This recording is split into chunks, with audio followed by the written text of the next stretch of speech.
Bismillahirrahmanirrahim. Assalamualaikum warahmatullahi wabarakatuh. Alhamdulillah hamdan yaliqu bi jalalihi wa azimi sultanih. Asyhadu an la ilaha illallah wahdahu rabbi la syarikalah wa asyhadu anna Muhammadan abduhu wa rasuluh. Qala Allah ta'ala fi kitabihil karim, ya ayyuhalladzina amanu taqullaha haqqa tuqatih wa la tamutunna illa wa antum muslimun, amma ba'd. Allahumma inna nas'aluka ilman nafi'an wa na'udzubika min ilmin la yanfa'. Para hadirin, ikhwati fid din wa akhwat fillah, rahimani wa rahimakumullah. Alhamdulillah, kita bersyukur kepada Allah pada malam hari ini, tanggal 17 dari bulan Zulhijjah 1447 Hijriah. Kita dimudahkan Allah untuk kembali melanjutkan pelajaran kita, masih di pembahasan kitab Syarah Aqidah Salaf. Kita masih di pembahasan poin akidah yang ke-118, yakni pada pembahasan 15 hadis yang menegaskan adanya azab dan nikmat kubur.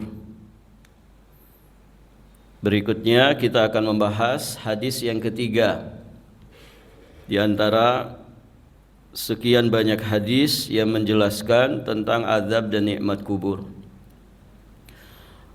Qala al-muallif hafizahullahu ta'ala, hadis yang ketiga diterima dari jalan sahabat yang mulia Al-Bara bin Azib. Al-Bara bin Azib radhiyallahu taala anhu, dari Nabi sallallahu alaihi wa alihi wasallam, beliau bersabda, membacakan firman Allah Subhanahu wa taala, yuthabbitullahu alladhina amanu bil qawli tsabit. Qala nazalat fi adzabil qabri fayuqalu lahu man rabbuka fayaqulu rabbi Allah wa nabi Muhammadun sallallahu alaihi wasallam. Fadzalika qawluhu azza wa jalla, yuthabbitullahu alladhina amanu bil qawli tsabiti fil hayatid dunya wa fil akhirah. Jadi Nabi bersabda membacakan firman Allah di surat Ibrahim ayat yang ke-27. Ayat yang berbunyi, yuthabbitullahu alladhina amanu bil qawli tsabit. Allah meneguhkan orang-orang yang beriman dengan perkataan yang teguh, ucapan yang kokoh. Kata Nabi, nazalat fi adzabil qabri. Ayat ini turun tentang azab kubur. Maka ditanya kepadanya, yakni mayit itu akan ditanya ketika sudah dikuburkan, man rabbuka, siapa Rabbmu? Fayaqulu rabbi Allah. Maka orang beriman akan menjawab, Rabbku adalah Allah, wa nabiyyi Muhammadun sallallahu alaihi wasallam, dan nabiku adalah Muhammad sallallahu alaihi wasallam. Maka kata Nabi, itulah yang dimaksud dengan firman Allah di surat Ibrahim ayat 27 tadi, bahwa Allah Subhanahu wa taala meneguhkan orang-orang yang beriman dengan perkataan yang teguh di dalam kehidupan dunianya juga di kehidupan akhiratnya. Taib, hadirin jamaah yang dirahmati Allah. Jadi orang-orang yang mampu menjawab pertanyaan malaikat mungkar dan nakir di alam kubur nanti, berarti orang ini dianugerahi Allah Subhanahu wa taala qaulus tsabit. Orang ini berarti mendapatkan anugerah al-qaulus tsabit, perkataan yang kokoh. Di mana? Di alam kuburnya. Alam kubur itu pintu gerbang akhirat. Adapun qaul tsabit fil hayati dunya, Ucapan kokoh di kehidupan dunia berarti berkaitan dengan Allah, berkaitan dengan Rasul, berkaitan dengan dinul Islam. Begitu ya. Sebagian menjelaskan al-qaulu tsabit fil hayatid dunya, ucapan yang kokoh di kehidupan dunia maksudnya adalah kalimatut tauhid la ilaha illallah. Termasuk di dalamnya dua kalimat syahadat, syahadat la ilaha illallah, syahadat Muhammad Rasulullah. Maka di setiap pagi para jamaah ya kita dibimbing supaya mengucapkan salah satu di antara sekian banyak dari deretan zikir di pagi dan juga di petang hari. Apa itu?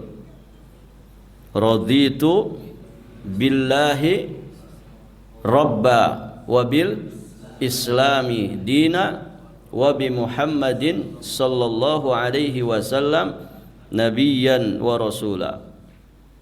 Nah, itu jangan dilupakan.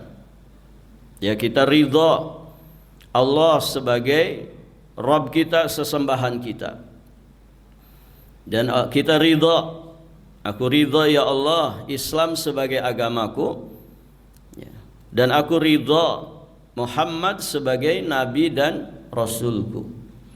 Ini penting dan harus selalu diulang-ulang. Zikir ini dibaca, kemudian diresapi dengan hati, dipraktekkan dengan bukti nyata dalam kehidupan kita sehari-hari, bahwa kita ini benar-benar ridha kepada Allah, ridha kepada dinul Islam, ridha kepada Rasulullah Muhammad sallallahu alaihi wasallam. Maka mudah-mudahan itu menjadi wasilah untuk kita bisa selamat saat nanti kita mati dan ditanyai oleh malaikat mungkar dan nakir. Taib, hadirin jamaah yang dirahmati Allah. Kemudian penulis hafizahullah taala menjelaskan beberapa fawaid, beberapa faidah dari hadis yang mulia ini. Ada 4 faidah yang beliau sampaikan. Yang pertama, azab kubur itu hak. Azab kubur itu hak, benar adanya berdasarkan nas Al-Quran dan juga hadis sahih. Artinya tidak bisa diingkari dan tidak boleh diingkari. Hal ini menegaskan kepada kita bahwa mereka yang menolak adanya azab dan nikmat kubur seperti Mu'tazilah dan Hizbut Tahrir, ya, di mana mereka, hadirin jamaah yang dirahmati Allah, salah satu syubhatnya mengingkari ini. Maka berarti mereka ini sejatinya telah membantah Al-Quran dan hadis sahih. Dan itu perkara besar. Artinya jangan dianggap enteng. Penyimpangan akidah ini penyimpangan yang sangat besar. Kemudian yang kedua, bahwa hadis atau sunnah itu mufassir, ya, sebagai penafsir dari Al-Quran. Makanya tafsir mu'tabar, ya, di dalam Islam itu Quran ditafsirkan dengan Quran, ayat satu dengan ayat yang lainnya, dan itu banyak di dalam Al-Quran. Kemudian Al-Quran dengan hadis sahih, Al-Quran dengan hadis sahih atau Al-Quran dengan sunnah sahihah. Kemudian ada tafsir Al-Quran dengan atharus sahabah, dengan athar para sahabat Nabi SAW. Kemudian tafsir, di antara tafsir yang mu'tabar adalah tafsir Quran dengan bahasa Arab yang menjadi bahasa Al-Quran. Taib. Maka Al-Quran itu berhajat kepada hadis.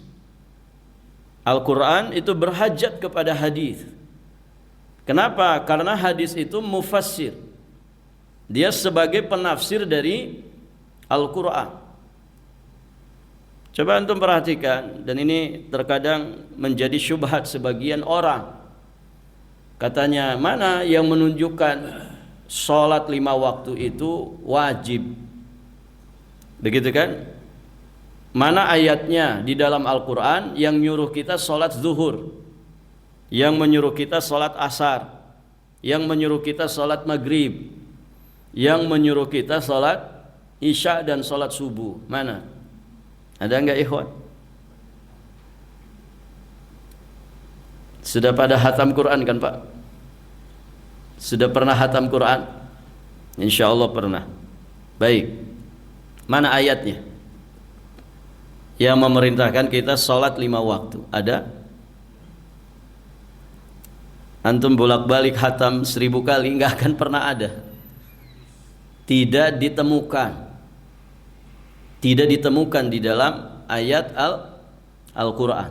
Yang ada adalah perintah secara garis besar. Wa aqimus shalah wa atuz zakah warka'u ma'ar raki'in. Dirikanlah salat, tunaikan zakat, rukuklah kalian bersama dengan orang-orang ruku. Taib. Kalau orang tidak paham, ya terkena syubhat ini. Oh iya ya, nggak ada perintahnya dalam Al-Quran. Taib, para jamaah. Nah, di sini pentingnya kita memahami bahwa sunnah juga merupakan hujjah. Sunnah itu diantara fungsinya menafsirkan Al-Quran.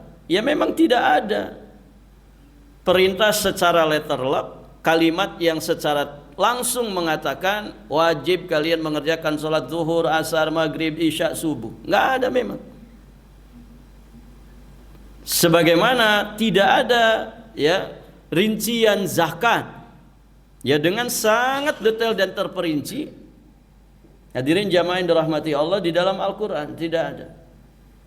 Pun demikian manasik haji secara rinci dari awal sampai akhirnya, wajibat, sunnahnya, arkannya, memang tidak ada. Namun kan hujjah itu bukan Al-Quran saja, ada wahyu Allah yang lainnya namanya sunnah. Maka disitulah kita wajib berpegang dengan kedua wahyu ini. Kenapa? Karena penjelasan rincian tentang tata cara sholat, ya tentang sholat apa saja yang diwajibkan itu adanya di sunnah, di hadis Nabi Shallallahu Alaihi Wasallam. Taib, para jamaah. Maka tidak bisa kita itu meninggalkan sunnah, tidak bisa. Karena sunnah ini yang menjabarkan Al-Quran, yang menafsirkan Al-Quran, yang merincikan penjelasan tentang Al-Quran. Maka ada kelompok namanya ingkarus sunnah. Kita nyebutnya ingkarus sunnah, tapi mereka enggak menamakan dengan itu. Mereka menamakan dirinya Qur'aniyun. Bahwa kami cukup hanya dengan Quran. Ya, tidak perlu hadis Nabi. Ya, karena hadis Nabi itu ucapan manusia. Begitu kata mereka.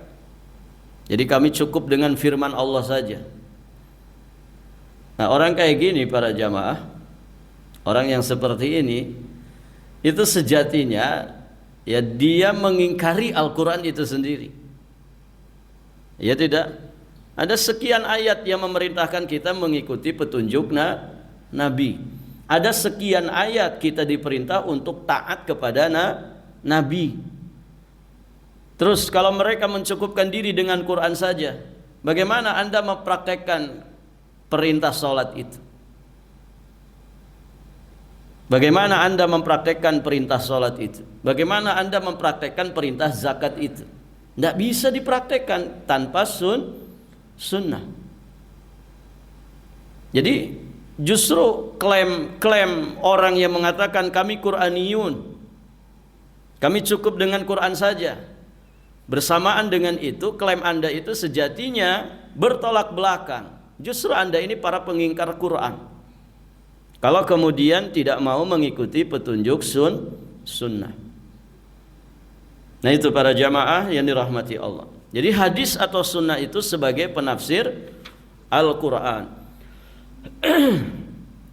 Nah, buktinya di sini memahami surat Ibrahim ayat 27 tadi dengan petunjuk Nabi bahwa ayat ini terkait dengan azab kubur, yakni pertanyaan malaikat Munkar dan Nakir di alam kubur tentang 3 hal: siapa Tuhanmu, siapa nabimu, dan apa agamamu. Baik, para jamaah yang dirahmati Allah. Kemudian pelajaran ketiga, di antara pertanyaan di dalam kubur adalah pertanyaan siapa Robmu dan siapa nabimu. Kalau kita jawab pertanyaan ini saat kita masih hidup, mudah atau gampang? Hah? Mudah atau enteng? Yang mana, Pak? Iya, mudah, sangat mudah dan gampang. Orang di luar kita saja kalau suruh ngafal 1 menit hafal dia. Nanti kalau ditanya siapa Tuhanmu, jawab Allah. Kalau ditanya siapa nabimu, jawab Muhammad Rasulullah. Kalau ditanya agamamu, jawab Islam. Ini 3 kata saja, Allah, Muhammad, Islam. Mudah, mudah sekali. Taib, para jamaah yang dirahmati Allah. Namun keadaan di sana tidak seperti keadaan di dunia. Pertanyaan di sana itu tidak seperti pertanyaan di dunia. Kalau pertanyaan di dunia, siapapun bisa menjawab dengan sangat mudah. Ya. Orang mau mati, kemudian diajarin, nanti kalau ditanya, pokoknya 3 kunci jawabannya: Allah, Islam, Muhammad. Apa semudah itu, ikhwan? Kan tidak. Ini terkait dengan perjalanan hidup kita. Ini terkait dengan sebab akibat. Ini terkait dengan konsekuensi.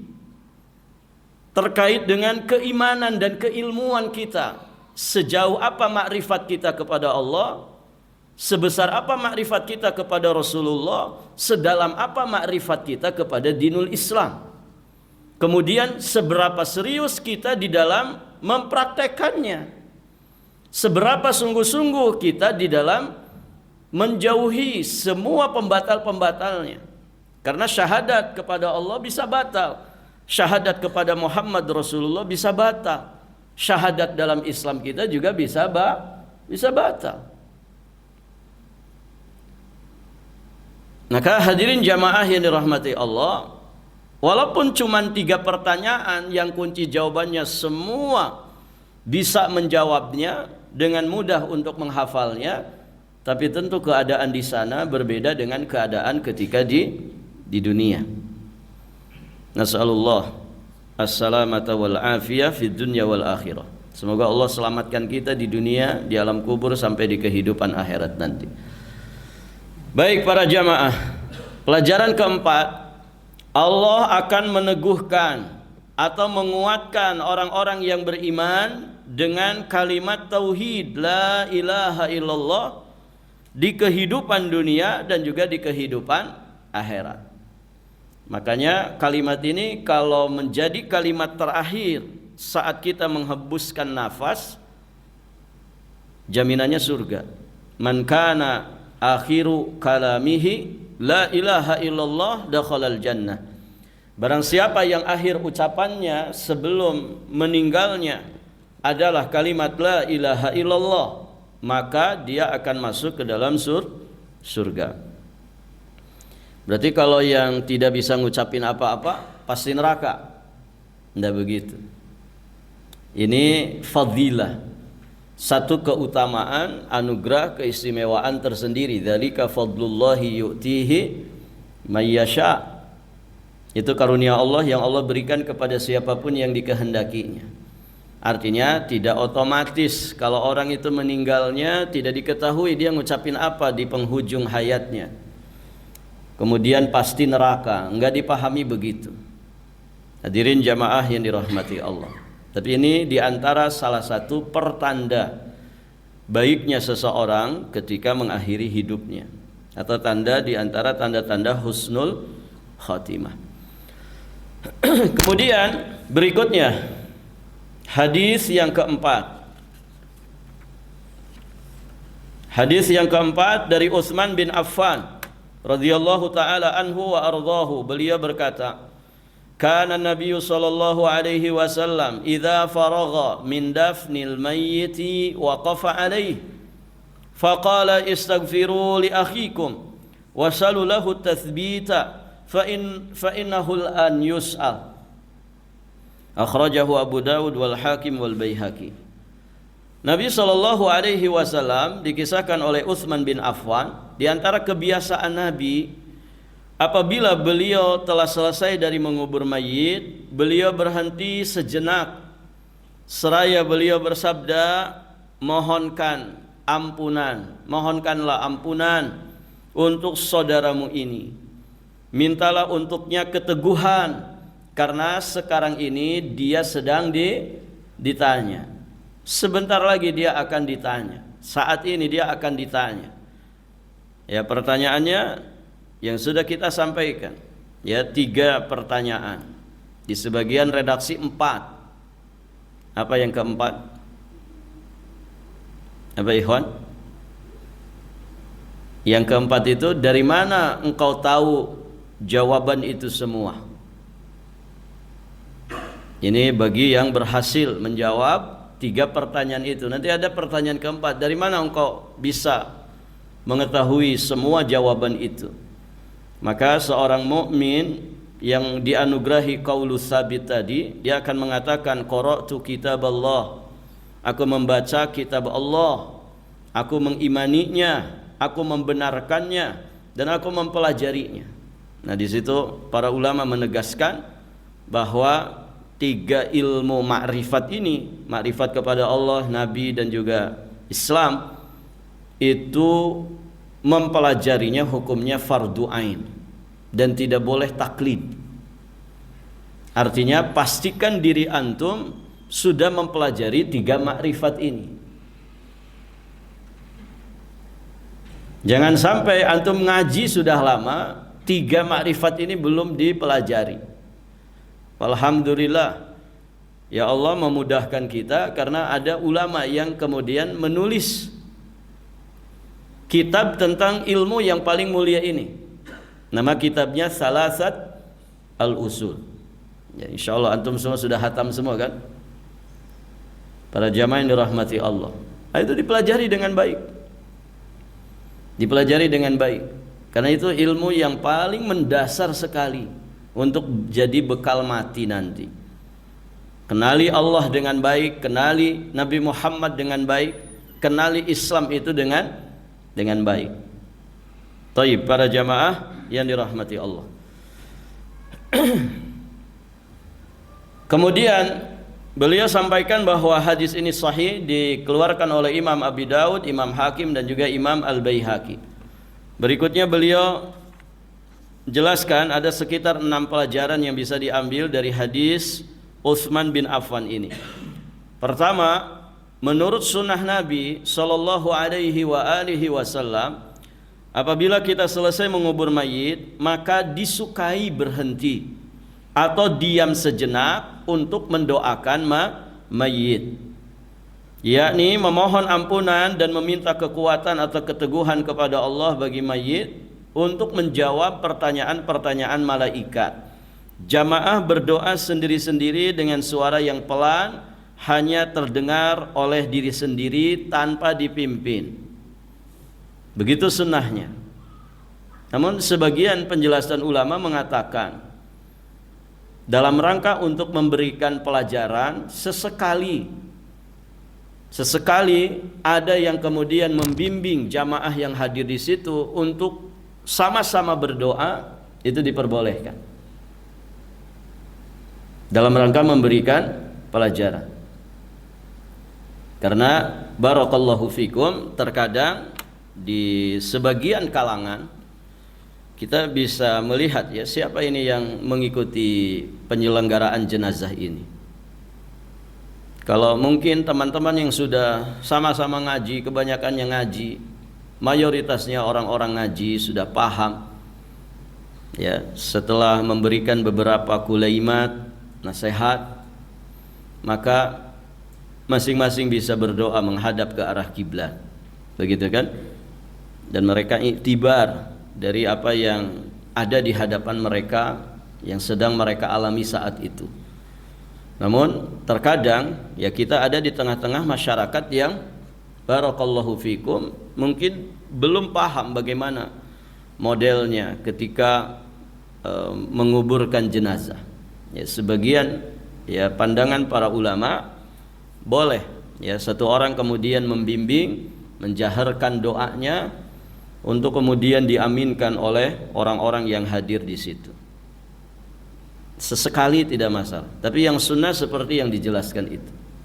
Sesekali dalam memberikan pelajaran ya kepada masyarakat yang hadir di pemakaman itu, barakallahu fikum, maka tidak ada masalah. Taib, para jamaah yang dirahmati Allah. Artinya ya hal-hal seperti ini juga mesti dipahami. Ya jangan sampai gara-gara masalah kematian ya dua kampung bisa bertengkar. Ini sering kejadian kan begitu.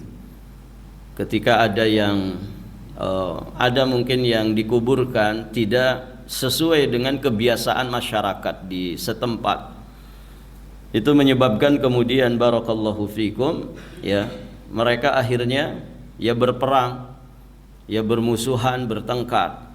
Nasallallahu as-salamah wal afiyah. Tentu dengan pendekatan ya yang seperti ini dan penjelasan yang baik, mudah-mudahan itu menjadi sesuatu yang baik pula hasilnya. Ya bisa meredam ya kemudian barakallahu fikum, dan kita akhirnya juga bisa menjelaskan dengan baik bagaimana sebetulnya yang sesuai dengan sunnah. Taib, para jamaah yang dirahmati Allah, karena masalah seperti ini sensitif sekali di sebagian kalangan masyarakat. Kalau kita tidak melakukan pendekatan dan tidak memberikan edukasi dengan cara yang terbaik, cara yang hikmah, ini seringkali jadi polemik ya. Sehingga yang muncul itu kalau sudah seperti itu ya fitnah kan begitu. Itu nguburin gedebok pisang kah? Apa nguburin manusia? Sampai begitu kan? Kok nggak ada zikirnya ya? Nganterin jenazah itu kan biasanya ada zikir-zikirnya kan begitu ya. Di depan itu biasanya orang bawa apa namanya, orang Jawa Barat bilang parukuyan.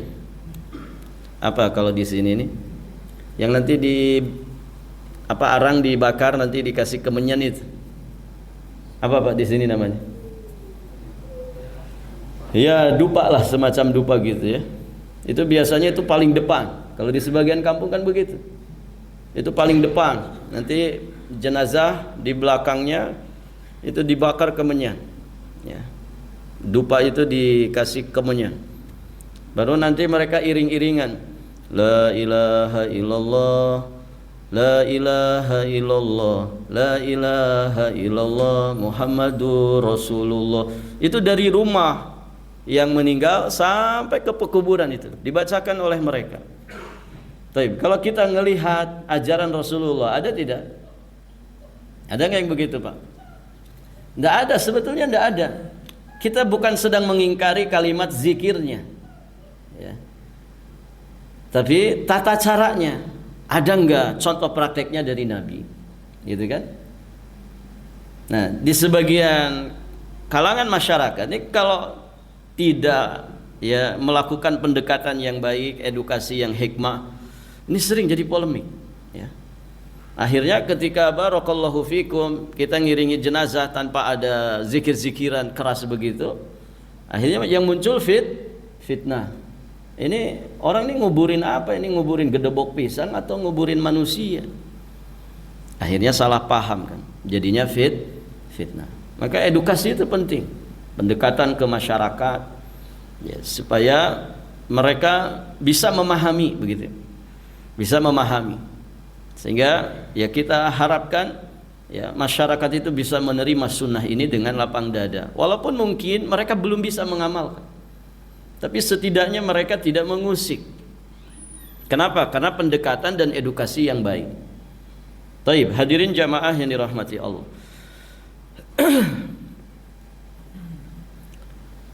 Yang kedua, dari hadis yang mulia ini dapat kita ketahui beberapa macam bid'ah di masyarakat. Pertama, mentalkinkan mayit. Ya, talqin itu pada dasarnya kalau kita merunut dari sunnah itu saat orang itu menghadapi sakaratul maut, bukan menjelang dikuburkan, bukan menjelangkan dikuburkan. Ya, kalau dibahasakan, wahai fulan, nanti ketika kamu ditanya oleh malaikat siapa Tuhanmu, jawablah Allah. Siapa nabimu, jawablah Muhammad Rasulullah. Barakallahu fikum. Ketika ditanya nanti apa agamamu, jawablah Islam. Ya. Kemudian diucapkan kalimat la ilaha illallah. Taib. Ya, niatnya baik, pasti baik. Ya, bidah itu nggak ada yang niatnya jahat, Pak. Orang melakukan bidah itu nggak ada yang niatnya buruk, semua niatnya baik. Pengen ibadah, pengen berbuat baik, begitu kan? Cuman tata caranya. Kalau kemudian kita merunut sunnah, lakinu mautakum la ilaha illallah, talkinkan mautakum la ilaha illallah, itu maksudnya kan ketika orang itu didatangi oleh malaikat maut. Ya, ketika ajalnya mau tiba, talkin dengan kalimat la ilaha illallah, bukan setelah mati, bukan menjelang dikuburkan. Dari mana kita memahami talqin itu sebelum orang itu meninggal dunia? Dari hadis tadi tentang fadilah orang yang akhir ucapannya adalah la ilaha illallah. Itu fadilahnya. Nah, kalau sudah mati, oh sudah mati. Orang mati bisa mendengar nggak para jamaah? Kalaupun mendengar, satu-satunya hadis yang menjelaskan itu adalah saat dia baru dikebumikan. Dia mendengar suara langkah-langkah orang yang mengantarkannya. Selebihnya blas nggak ada yang dia dengar. Alamnya sudah berbeda. Alamnya sudah berbeda. Hadirin jamaah yang dirahmati Allah. Maka talqin itu adalah menjelang orang itu meninggal dunia. Talqin dengan kalimat la ilaha illallah. Ada harapan besar supaya kalimat terakhir yang dia ucapkan itu adalah kalimat la ilaha illallah. Baik para jamaah, ada istilah ala bisa karena biasa. Kalau orang nggak biasa dengan kalimat ini, nggak kenal dengan kalimat ini, apalagi lebih jauh memahami hakikat makna kalimat ini, lebih jauh lagi dia mengimaninya, mengamalkannya, mempraktekkannya, mengamalkan konsekuensinya, menjauhkan pembatalnya. Nah, kalau orang nggak paham itu semua, kira-kira masuk nggak itu kalimat itu? Nggak masuk. Dangdutan, ya. Nggak pagi, nggak siang, nggak sore. Yang kedengaran dari rumahnya dangdutan, ya. Cinta satu malam, begitu. Oh indahnya, gitu. Hari-hari itu. Ada yang hari-hari barakallahu fikum lagu-lagu India, ya. Cap jahe merege hese nehi nehi, begitu. Saya pernah mendapati satu rumah itu, Pak, tiap pagi, ya, nyetel lagu-lagu India. Kalau kita tanya, paham nggak itu apa itu isi lagu? Nggak paham, nggak paham juga. Ada yang dangdutan, ada yang mungkin aliran musik yang lain. Hari-hari itu yang dia dengar, yang dia lakukan. Nggak kenal dia dengan la ilaha illallah, nggak kenal dia. Terus kira-kira nyambung nggak ketika ditalqin? Nggak nyambung. Saya sering ceritakan kisah nyata itu, ditulis oleh seorang ustadz kita, guru kita. Kisah nyata. Orang yang akhir kalimat sebelum matinya itu bukan la ilaha illallah, tapi satu kalimat yang menggambarkan kebiasaannya. Jadi ketika ditalqin la ilaha illallah, yang keluar itu bukan la ilaha illallah. Wins, kelepek mati. Itu kalimat pendek berbahasa Inggris. Wins itu apa? menang. Ternyata dia hobi main game. Main game kelahi atau apalah, Strike Victor atau apa itu. Ya. Kalau dia menang, muncul itu. Kata itu muncul. Kamu menang. Ini perhatikan, orang-orang sudah berjenggot masih hobi main game. Ya. Orang-orang katanya ngaji sunnah tapi hobinya main game. Ikhwan, itu bisa muncul nanti di penghujung kehidupan kita. Ya. Atau antum selalu terobsesi dengan burung misalnya. Tiap hari ngurusin burung. Ya. Istri dianggurin, anak ditelantarin, tapi burung diurusin.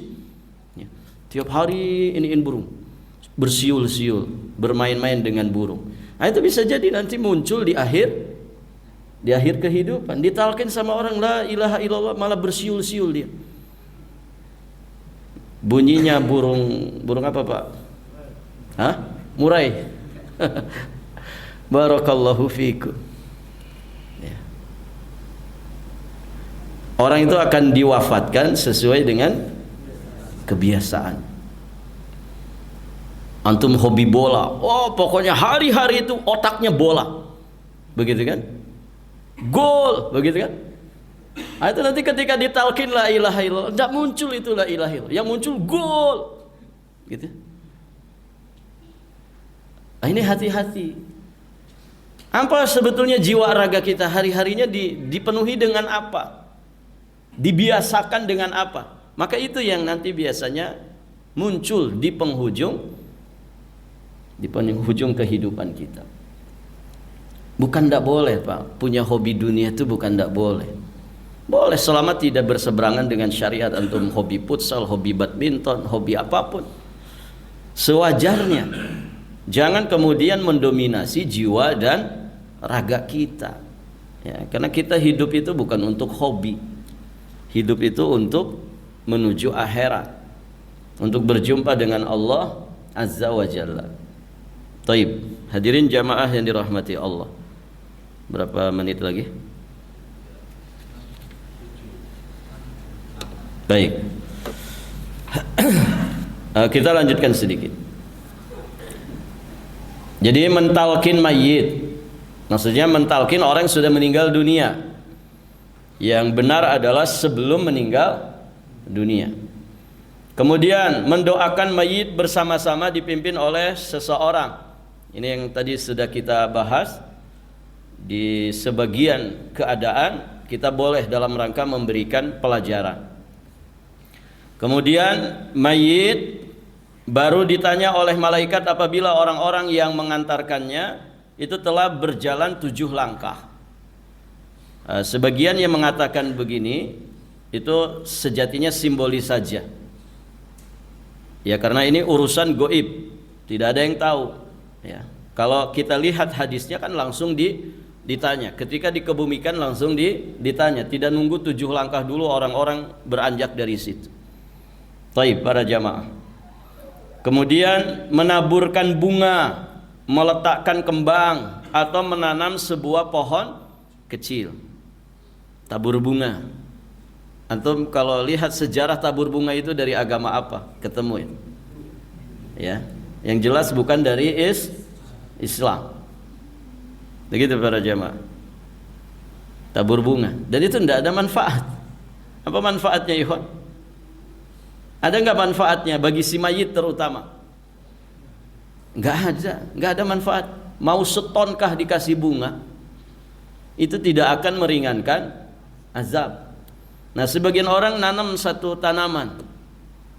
Kalau di sebagian wilayah biasanya hanjuang, pohon hanjuang. Tahu hanjuang Pak? Nanti browsing aja, tanaman hanjuang ada itu. Nah, itu ditanam biasanya di kuburan. Sebagian berdalih ya supaya meringankan azab. Nabi katanya pernah menancapkan pelapa kurma. Kita katakan itu kekhususan bagi Nabi. Kita ini bukan Nabi, bukan Rasul. Maka jangan nanam-nanam sesuatu. Baik para jamaah. Antum pernah ke kuburan Baki? Ada nggak pohon-pohon di kuburan? Nggak ada. ya kuburan syuhada Uhud, ya kuburan Ma'la di Mekah, nggak ada. Hadirin jamaah yang dirahmati Allah. Makanya ya kuburan itu jadi, kalau di kita kan kuburan itu angker banget begitu ya. Nanti kalau masuk kuburan itu ada pohon beringin besar, gitu kan? Ada mungkin pohon bambu, pohon macam-macam. Ada bunga apa yang biasa ditanam di kuburan? Samboja. Ah? Oh, Kamboja. Samboja di sini. Kamboja. Terus juga ada bunga yang biasa dipakai orang meninggal itu. Yang aromanya nyengat banget, Pak. Bukan melati, satu. Kenanga ke apa? Kenanga ya? Yang kayak rambut-rambut begitu, 5 helai begitu. Itu kan sebetulnya bunga-bungaan ya. Bunga-bungaan. Dan itu harum-haruman. Harum, bagus.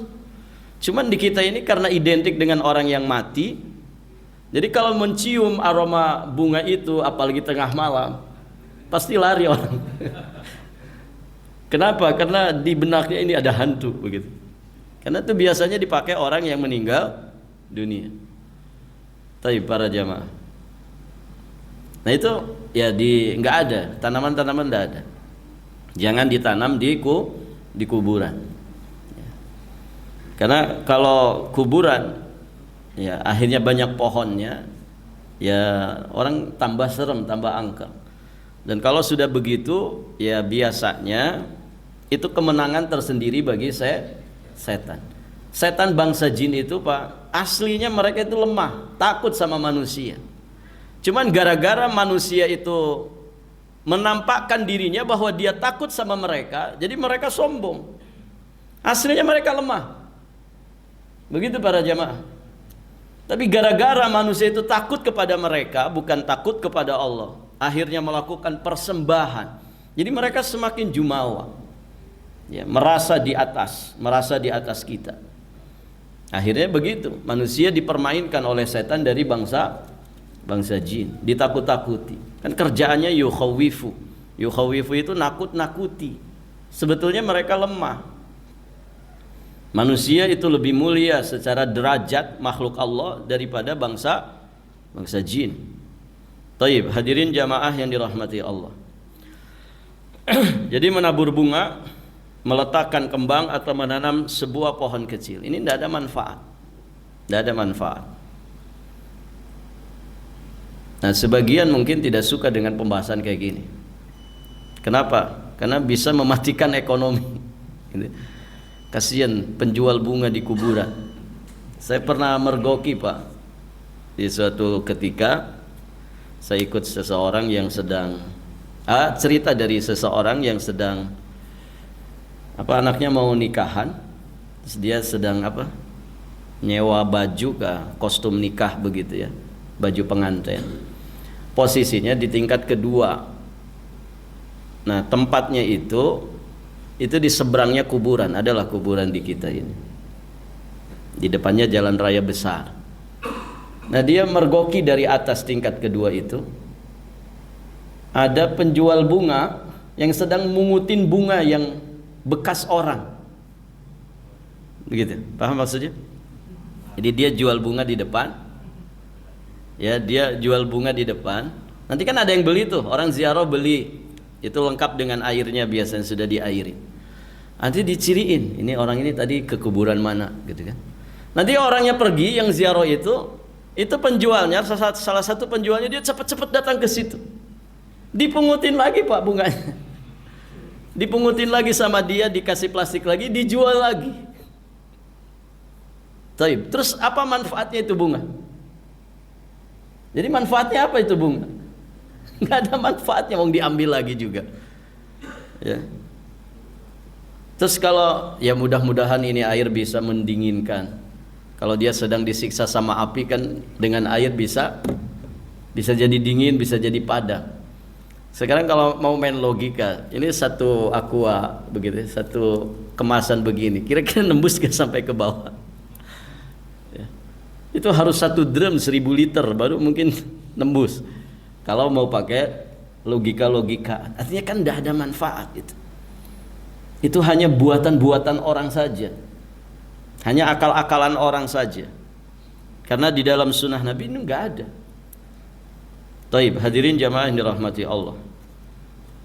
Nanti kita lanjutkan faidah-faidah dari hadis ini. Tolong kasih tanda. Insyaallah nanti kita lanjutkan di kesempatan berikut. Udah masuk waktu ya? Baik para jamaah, sampai di sini saja. Semoga berfaedah. Nanti kita lanjutkan insyaallah taala. Barakallahu fikum. Subhanakallahumma wa bihamdika asyhadu an la ilaha illa anta astaghfiruka wa atubu ilaik. Assalamualaikum warahmatullahi wabarakatuh.